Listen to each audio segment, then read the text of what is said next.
So if we assume that Man U, the hierarchy, the decision makers, they knew that they were going to keep Amorim into the following season. They knew that, so that there's no decision to be made this summer. They're definitely keeping, let's just assume that, they're definitely keeping hold of him.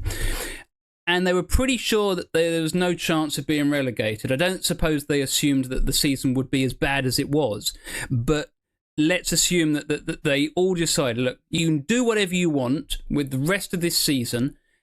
We're not going to get relegated. We don't care. If you can have a cup run, brilliant. If you can get a cup, then that'll obviously get Champions League football or something like that. But let's assume that they decided that. They knew that. And that Amorim knew that it didn't matter what happened for the rest of the season because he didn't want to come in till the summer.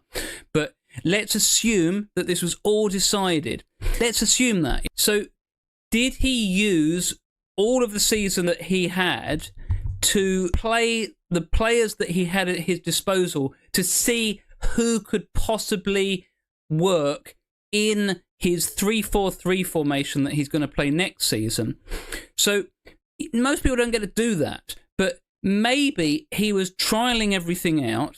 Again, proper devil's advocate here, but he's trying out everything that he wants to do, that he will do next season. He's seen the players that will not work.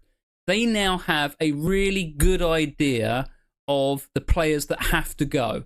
It's irrelevant now. If he played 4-4-2, 4-5-1, whatever, if he'd played that and then they got to the end of the season and he turns around and says, I'm playing 3-4-3 next season, they don't know anything. They don't know who can fit into it.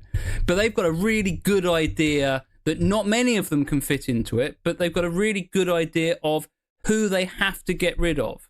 Now, the problem with the way of doing that would probably be that they have lowered the value of the players that couldn't handle it.